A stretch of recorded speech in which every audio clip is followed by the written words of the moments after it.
Magandang araw mga kasari-sari. Ito na naman ang inyong palawenyang tindera, si Ate Tintin. At syempre may share ako sa inyong mga kasari, no? Lalo na sa mga may tindahan dyan pero hindi pa nakakapag-ayos ng kanilang permit o kaya naman nakapag-ayos na pero isa ito sa hindi pa rin nila nababayaran.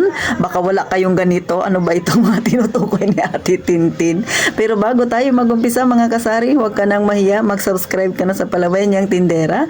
Paki-like na rin ang aking video. Syempre isabay mo na ang notification bell mga kasari na pindutin para pag may bago akong upload ay isa ka sa manonotify kaagad. At syempre, pakishare naman kung hindi kayo busy. Kaya, umpisahan na natin ang real talk at masaya nating chismis. Kaninang umaga mga kasari ay nagsara ako ng aking tindahan. Ngayon ay Sabado, so may nakapag-inform lang sa akin na open pala ang Pag-ibig dito sa amin tuwing Sabado. Kasi yung kanyang location ay nasa mall. So, kanina pumunta nga ako mga kasari, no? So pagpunta ko doon, maganda pala mag-asikaso ng Pag-ibig ng Sabado kasi wala talaga halos tao. So nakapagtanong ako. So ito na nga, gaya ng nasabi ko sa inyo dati, 'di ba? Dapat February ko siya asikasuhin. Kaya lang dapat nga nung nakaraan. Kaya lang sabi nung nag-inform sa akin, Sabado mo na lakarin, which is not taon. Ang Sabado ay unang araw ng March mga kasari. So kanina nagtanong na ako, bago ka pala makapagbayad, no mga kasari, kailangan pala yung tindahan may registered mo muna sa Pag-ibig. Akala ko punta ka lang doon tapos magbabayad. Ay, hindi pala. Kailangan irehistro muna. So dahil ngayon ay March na, dapat sabi niya ay dapat January pa lang nakarehistro na. So may penalty daw ako. Pero yung penalty ay nasa 30 pesos lang naman. So hindi ko kasi alam yun. Kasi nga akala ko dati itong tindahan na to ay meron na siyang registered sa Pag-ibig kasi si Mother yung may hawak nito. Yun pala si Mother ay hindi pala talaga nakarehistro sa Pag-ibig. Wala talaga siyang Pag-ibig. Pati itong kanyang negosyo ay walang Pag-ibig. So hindi niya rin alam. So sabi ko doon sa magkano ba yung aking bayaran ng whole year? Sabi niya 400 daw monthly. So syempre yung 409 times mo sa 12 months mga kasari. So hindi ako nakapagbayad kasi yun nga sabi ko sa inyo, irerehistro muna. So mga ilang araw pa daw yun bago marehistro talaga. So ngayon ay Sabado, babalik ako sa susunod na Sabado mga kasari para magbayad na.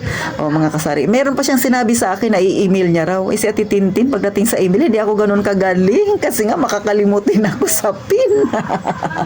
So malaman na lang yan sa Sabado dahil magsasara na naman ako ulit ng tindahan mga kasari. So ganun talaga, wala tayong magagawa, no? At least maging maayos na ang lahat para yung aking problema na lang talaga ay fire na lang. Sa fire kasi wala pa silang online kung paano magbayad. Hindi pa rin ako marunong. So ang mangyayari talaga ay pupunta pa ako ulit ng City Hall. So lalakarin ko yan kasi ayoko rin na magkaroon ako ng ano ba yun, yung babayaran, yung kasi nga hindi ka nakapagbayad on time. So 3 months pa naman yun. So last na sa katapusan ng March mga kasari. Kaya kailangan matapos ko na siya. So eto na, pagod ako mga kasari, no. Pagdating ko dito, namili pa ako. Habang namimili, nag-display si Ate Tintin. So yun yung ganapan ko ngayong Sabado. At syempre, ay ngayon naman ituturo ko sa inyo yung tamang, yung pagpipresyo ko talaga kung ano ang ginagawa. Ngayon, nasa sa inyo na lang yan kung paano nyo gawin yung pagpipresyo. Pero ito simpleng pagpipresyo lang, no, mga kasari, ang ituturo ko. Syempre, sa pagpipresyo naman ay may kanya-kanya tayong diskarte na mga tindera, no? Pero kung sa porsyento yung pag-uusapan natin, alam ko may mga tindahan at hindi lang ako, iba-iba rin tayo magpresyo ng ating paninda. So ako, aminado ako, no, 20%, may 25%, may 30%. So magkakaiba sila mga kasari. Bakit ganon yung aking pagpipresyo? Kasi nga mga kasari, no, ay pag fast moving, syempre nasa 20% lang nasa 20% yung patong na titintin. Pagka slight moving, yung hindi masyado, yung gumagalaw siya ng kaunti, kahit paano gumagalaw siya, ay syempre 25%. Pero yung bihira talagang gumalaw, yun yung sinasabi natin slow moving talaga natin na paninda, ay 30% mga kasari. So nasa sa inyo na yan kung paano kayo magpresyo. Pero ito simpleng pagtuturo lang ni Tintin sa presyohan. Ito yung galawan sa aking tindahan. Sana makatulong sa inyo mga kasari. Yung gusto mo sanang magpahinga pero may dumating kang delivery. O ayan, nalagyan ko na ng presyo, mga kasari-sari. O ayan lang yan siya, ha. Yang drinks lang na yan. Ayan, yan lang yan siya. And then, syempre, eto na nasa karton. Isang kartong chichirya, ang binayaran ko ay 1,400 plus. Akalain mo yon mga kasari. So napakamahal na talaga ng bilihin dito sa amin. So ayan, kung makikita ninyo kasari, o di ba, maganda na yung lagayan ko. So ginawa ko lang yan, karton. Kita nyo nga, oh, pangit yung pagkakagawa ko. So dati kasi makalat. So ginawa natin tintin ng ganito. Wala tayong pambili pa ng mga kung ano-ano. So yan lang siya. Oh, kaya medyo gumanda na yan. Katatapos ko lang gawin yan, itong karton-karton na lagayan, and then dumating ang delivery ko. So hindi ka talaga matapos-tapos sa tindahan mo sa pag-aayos. Pero proud ako kasi nga maganda na siyang tingnan, o di ba? Oh, ayan, medyo maganda-ganda na tingnan. So ikaw ba, kasari, ganyan ka rin ba sa tindahan mo? Pag wala kang magawa kung ano-anong pinangungulikot mo, tapos biglang may dumating na delivery, napagod ka na ng husto.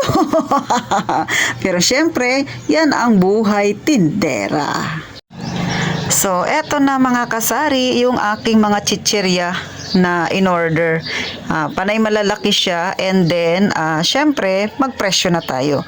So ganito naman si Titintin magpresyo. Halimbawa katulad nitong Nova na malaki, so ang presyo niya mga kasari ay 29.28 ang isang piraso. Pero hindi pa yan ang pinakapresyo niya kasi hindi kasama dito ang 12% VAT, tapos may additional pa siya na 1%, so SF. So meaning yung 29.28 ay magdadagdag tayo ng 13%. Para malaman natin kung magkano ba talaga ang presyo nito mga kasari. So ito, ganito sa Titintino, 29.28 plus 13% kasi 12% na VAT plus yung SF 1%. So ang patak nito talaga ay 33.06. So, yan yung kanyang tunay na presyo. Bakit? Hindi ba 29.28? Hindi po, kasi wala pa yan siyang VAT. So, ikakarga natin yung VAT, syempre, doon sa ating consumer, mga kasari.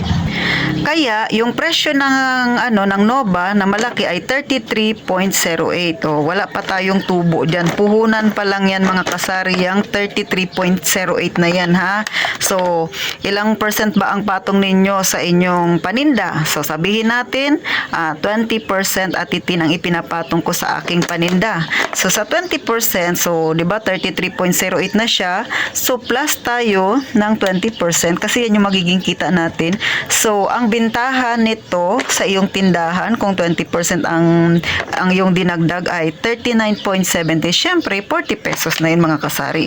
So ganun po magpresyo si Ate Tintin. Kaya kailangan maging mapagmasid kayo sa inyong resibo. Gaya nito, mapansin niyo na sa baba pa yung VAT niya, yung additional VAT. So hindi siya nakapasok dito sa pinaka-price. So idadagdag mo yan dito mga kasari. Kasi pag hindi mo ito dinagdag yung VAT, malulugi ka. Kailangan ipasa mo itong VAT sa consumer din. Ibig sabihin sa yung customer mga kasari. Plus yung additional na SF nila 1%. So idagdag mo yan. So 13% ang idadagdag mo dito. So ganun po si Ate Tintin magpresyo ng aking paninda. Para lang sa mga baguhan sa kanilang papasuking pagtitinda or negosyo na ganitong klase. So yan lang po, ganun lang kasimple si Ate Tintin magpresyo. So, paano mga kasari? Sana kahit papano may natutunan kayo kay Ate Tintin bukod sa kung magkano ang bayarin sa pag-ibig ay syempre sa kung paano talaga magpresyo ang isang tindera. Pero kayo yung masusunod. Sa akin pinapakita ko lang yung diskarte ko sa pagpipresyo. Nasa sa inyo naman yan kung gagayahin ninyo o hindi. Ang mahalaga, diskarte mo yan, kumita ka dyan mga kasari. So, huwag kakalimutang mag-subscribe kay Ate Tintin at gaya nga ng palagi kong sinasabi, mag-iingat tayong palagi, mga kasari.